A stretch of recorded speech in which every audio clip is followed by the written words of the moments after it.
Satu, tidak mengurangi rasa hormat ya, karena saking banyaknya juga wabil khusus kepada keluarga besar Kata Mataram yang sudah dilantik, itu juga sangat-sangat luar biasa. Dan saya ucapkan juga menyambut hari milad Kata Mataram Indonesia, yang semoga nanti kedepannya dari panjenengan semua yang sudah dilatih itu menjadi yang sangat-sangat lebih luar biasa. Kemudian salam juga untuk saudara-saudaraku yang mungkin menyaksikan secara live streaming di tempat masing-masing, cabang, ranting dan sebagainya. Mungkin Goiroh ini meskipun tidak semuanya bisa hadir, tapi semangat ini bisa menyeluruh di penjuru tanah air, bahkan seluruh dunia. Kemudian mengawali juga tentunya saya mengajak untuk memanjatkan puji syukur kehadirat Allah Subhanahu wa Ta'ala, karena pada kesempatan malam hari ini kita bisa dipertemukan insya Allah dalam keadaan sehat walafiat. Suatu anugerah yang sangat luar biasa. Mungkin rencana bisa saja mungkin untuk kita bertemu, tapi kalau Allah tidak menghendaki juga pasti ada saja halangannya. Itulah sesuatu hal yang memang itu menjadi qudratullah. Kita tidak berencana untuk ketemu, tapi kalau Allah menakdirkan bertemu, ya akan dimudahkan dalam segala halnya, termasuk panjenengan menjadi salah satu atau beberapa tim yang tadi sudah dilantik. Itu yang kata Mas Aryo tadi sudah ditulis di Lauhul Mahfud, yang memang itu yang harus dijalankan namanya. Kemudian tentunya dengan rasa syukur itu harapan kita juga lain seakadun lasi dan agung. Jadi dengan bersyukur itu ditambahi segala kenikmatan, baik rezeki semoga ditambahkan, semoga ditambahi keberkahannya, ditambahi kelancaran usahanya, ditambahi prestasinya, ditambahi istrinya, maksudnya tambah sabar, tambah sayang. Lalu konotasinya kok dengan berseluruh. Jadi itu sesuatu hal yang sangat luar biasa. Jadi kalau misalnya Mas Nawang tadi mengatakan bahwa saya ada hubungan erat dengan Kata Mataram, itu memang betul. Jadi tidak dengan Kata Mataram saja, tapi juga dengan GSP. Jadi juga sama dengan Hakisa juga sama. Artinya semuanya adil dan merata seperti itu. Artinya bahwa seperti yang disampaikan tadi judulnya pada malam hari ini kan rasan-rasan. Rasan-rasan itu beda dengan gibah. Jadi rasan-rasan itu adalah mengenai sesuatu hal yang positif. Untuk ngerasani itu kadang-kadang kita tidak butuh pasangan atau mungkin lawan bicara. Bisa jadi rasan-rasan itu seperti yang disampaikan beliau-beliau tadi, butuh beberapa orang untuk rasan-rasan secara rahasia, perundingan secara rahasia. Tapi bisa juga rasan-rasan itu tidak butuh orang. Misalnya nanti bisa kita praktekkan setelah ini, nggak butuh banyak orang, kancane do turu, nanti jenengan gawe kopi dhewe, rokok dhewe, duduk di sini atau di pojokan mana. Hati kadang ngomong, kan nggak mungkin kita dhewe terus ngomong-ngomong dhewe, kan nggak mungkin secara lisan. Hati ini bisa ngomong, oh iya, urip kok koyo ngene, carane piye, kok perkembangan ini. Jadi kita akan ngomong sendiri, dijawab sendiri. Jadi rasan-rasan itu hubungannya adalah dengan batin atau spiritual. Nek nggak percaya nanti panjenengan buktikan. Kira-kira bener nggak? Ati iki iso omong-omongan dhewe atau enggak? Mesti omongan dhewe. Kadang meh turu itu kadang ati ngomong dhewe. Wis tanggal piro? Target urung kecandaan. Dan sebagainya. Nanti jawab dhewe. Oh, berarti aku kudu ngene. Nah ini.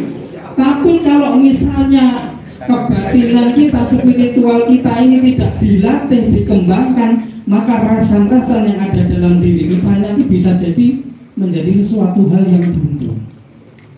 Yang keluar nanti adalah rasan-rasane elek atau ngerasani seperti yang disebutkan Bapak tadi. Nah, sebagai manusia apakah kita luput dari yang dinamanya ngerasani atau dirasani secara negatif? Tidak akan pernah luput.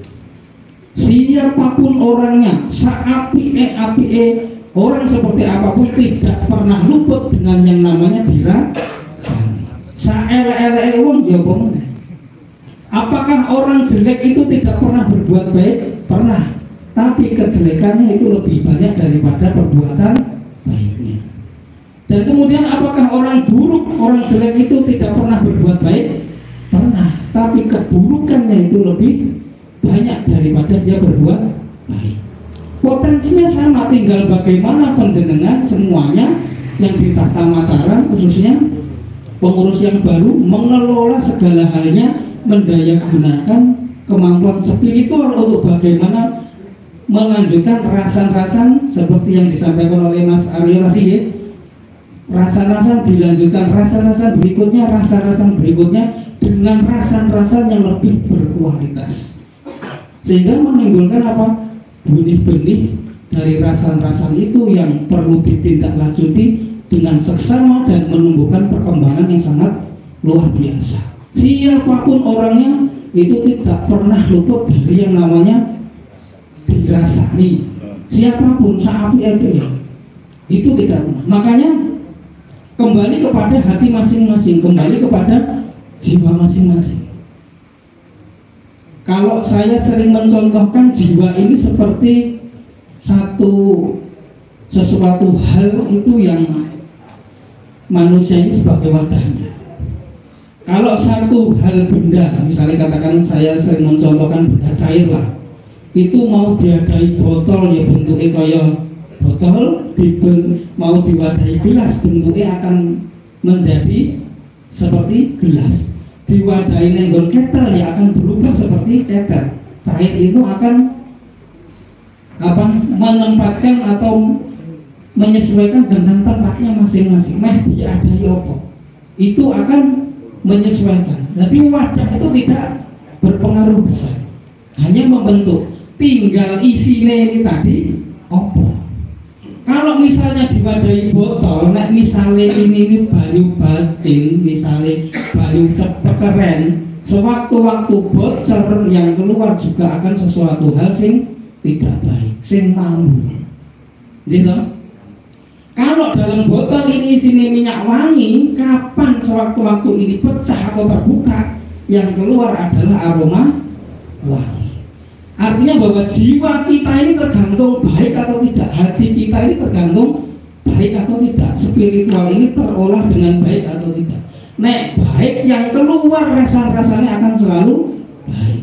Kalau spiritual hati kita buruk, maka yang keluar juga akan menjadi rasa-rasa sesuatu hal yang buruk. Misal ada orang yang mungkin kondangan itu jagung lah, bahasanya orang Jawa itu jagung, atau mungkin bertamu juga bisa disuguhi. Ini yang keluar ini tergantung jiwa kita atau hati kita atau spiritual kita, apik nopo elek. Meskipun orangnya itu berpeci, bus pakaiannya rapi dan sebagainya, kalau di dalamnya ini ada banyu bacin atau banyu peceren, yang keluar juga buruk. Begitu disuguhi teh, diminum, teh apa? Orang ngidul. Begitu disuguhi roti, dirasani roti kok bau ini banyak loh, banyak anu saking suwe itu loh. Jadi wis aneh disuguhi sate kok cilik-cilik sak laler-laler kok pelit banget. Sing metu akan selalu hal sing buruk. Dolalah bedone nek gone tanggane disuguhi sate gede-gede. Suwate kok gede-gede banget iki gandenge wong ya bongkong.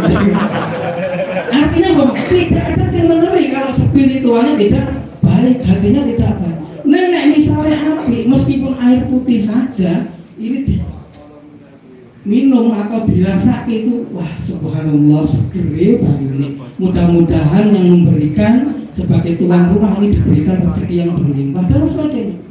Itu karena apa? Spiritual hati kita. Makanya pentingnya adalah Tahta Mataram itu dikembangkan sebaik-baiknya supaya orang mempunyai spiritual dan yang bagus dan kemudian menjadi rasa-rasa yang selalu bagus. Saya kembali sampaikan, apakah orang yang terlihat baik itu juga lepas dari rasa-rasa? Tidak. Seperti saya, ngeten iki saya pakai seperti itu, seperti ini. Mungkin orang melihat baik dan sebagainya, tetap ada juga sing rasanya. Misalnya saya waktu ngisi pengajian ini disebutkan mau balik, angger tekone itu bisik banget. Jadi jamaah belum datang, saya harus datang. Mesti enak sing rasane. Mau balik kok ketok njaluk mangan. Jamaah orang teko wis, jamaah orang kumpul kok wis teko iki ketok nuluwi njaluk mangan.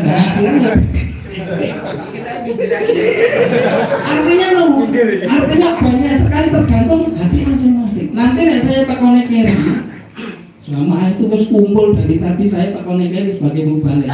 Itu juga pasti ada yang rasanya. Wah, mubalik kok sok banget. Jamaah nggone ngasih bawangnya panas kok ada teko. Jadi tidak akan pernah lepas. Makanya hati kita ini muni apik atau elek itu tergantung dari spiritual kita yang terolah seperti apa. Jadi sesuatu hal yang sangat luar biasa. Terus menghadiri suatu pernikahan mantenan misalnya seperti itu, disuguhi atau melihat mantennya dan sebagainya, itu juga hati kita akan berkomentar baik atau buruk, itu tergantung spiritual yang sudah terolah atau belum. Delalah pas mantenan nekani undangan mantenan, sing lanang delalah ganteng, sing wedok delalah elek. Ini juga akan mulai rasan-rasan kita. Rasan-rasan itu tidak harus dengan orang lain. Awak ini bisa ngerasani diri, omong-omongan. Kayak sing apa itu misalnya sing lanang ganteng, sing wedok elek. Kayak sing lanang ganteng kok sing wedok wali koyo ngono itu piye? Ini akan muncul. Tapi nek misalnya tidak, ya kita akan menjadi orang baik, diundang teko kon berkahi kon dongane didongane. Selesai kan? Akan muncul komentar-komentar apapun pasti dikomentari, tergantung artinya ada di elek apa apik. Spiritual ini penting. Nanti sing wedok ayu sing lanang elek, ya kan dirasani juga. Sing wedok kok matane picek. Sing lanang ayu ngono kaya gelem. Akhirnya nanti kok salah paham, kan mesti nggo pengen. Mesti nggo pengasihan ya. Padahal pengasihan itu tidak selalu seperti itu.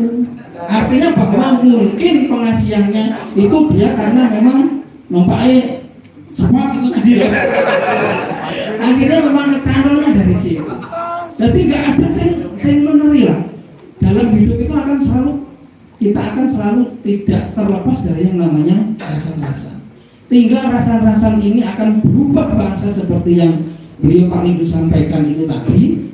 Apa itu sebuah perkara yang buruk, ngerasani yang buruk, apakah sebuah perasaan yang ini adalah perembukan atau musyawarah secara rahasia untuk mengatakan atau berembuk sesuatu hal yang lebih baik. Itu semuanya tidak terlepas daripada pengolahan hati dan spiritual kita masing-masing.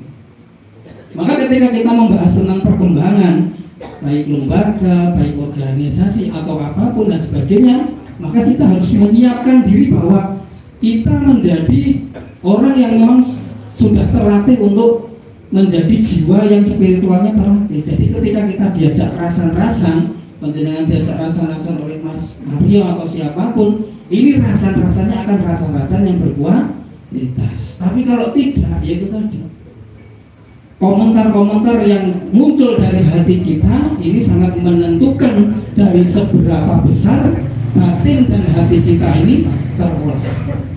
Jadi harapannya dan doa kita bersama, segala sesuatu usaha, ikhtiar dan sebagainya akan mardudatun, muspro ora kanggo gawe tanpa diimbangi dengan keberkahan doa dari semuanya, termasuk doa dari diri sendiri, doa dari teman, dari guru dan sebagainya. Maka jangan pernah berkeyakinan bahwa ketika panjenengan berdoa itu hanya doanya dewi sing dikabulkan. Bisa saja doa dari teman Anda, bisa saja itu doa dari orang tua, doa dari guru dan sebagainya. Maka pentingnya kita berkumpul, berembuk, terus kemudian mengadakan satu majelis seperti ini. Kita berdoa bersama-sama, siapa tahu doa kita tidak dikabulkan. Doa saya tidak dikabulkan, tapi mungkin yang ada di ujung sana, mungkin sambil kelalaian dan sebagainya, doanya diaminkan. dikabulkan, maka hukumnya semua doa yang kita hadir ini dikabulkan. Artinya bahwa segala sesuatunya. Jadi itu harapan kita, makanya saya datang ke sini bersama saudara-saudara dari Ismaka utamanya. Di sini pun saya sebenarnya meminta keberkahan, meminta pada Allah, tapi mengharap keberkahan di tempat ini untuk hadir. Siapa tahu dalam doa nanti kita bersama-sama itu ada salah satu doa dari rekan-rekan kita yang kita tidak tahu diterima. Amin. Tidak harus Ismaka, tidak harus yang berpakaian seperti ini, karena hati kita itu yang mengerti hanyalah Allah Subhanahu wa Ta'ala. Waktunya habis ya. Artinya segala sesuatunya ini hanya menjadi sebuah penyampaian saja. Kalau saya ngomong di hadapan beliau ini sebenarnya yo angel abot. Tapi nek di luar sini saya pintar, Mas. Dia mau ngomong 5 jam itu jamaah itu wis kabeh. Tapi kalau di depan beliau ini kayak berhenti di sini. Nah, cuman karena memang ini aurat mudi dawuh dari panitia, ya maka Abdul Mayit itu tadi saya seperti mayatnya, saya pokoknya cekal ini ngomong seperti itu. Jadi buat menawi ada yang tidak merarani penggalih panjenengan, termasuk saudara-saudara semua, saya mohon maaf. Saya sekali lagi tidak bisa berbicara banyak, yang pasti saya hanya mengukurkan kewajiban yang sudah diminta tadi. Dan kemudian sekali lagi inti daripada setiap acara saya kira itu adalah dari doa panjenengan masing-masing di setiap acara. Tidak hanya acara ini, tapi di dalam rapat panjenengan apapun dan bagaimanapun, itu intinya adalah bagaimana panjenengan rasan-rasan menyatukan satu pikiran, hati dan sebagainya untuk visi-visi yang lebih baik. Saya kira saya cukupkan demikian. Mudah-mudahan semuanya bisa diberikan segala hal yang diharapkan sesuai dengan harapan secara pribadi maupun secara kelembagaan, dan semoga juga diaminkan oleh para sesepuh-sesepuh. Dari saya cukupkan. Akhirul kalam wa billahi taufiq wal hidayah wa ridho wa inayah. Wassalamualaikum warahmatullahi wabarakatuh.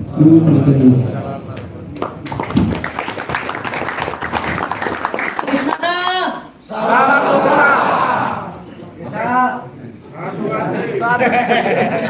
Apa Pak?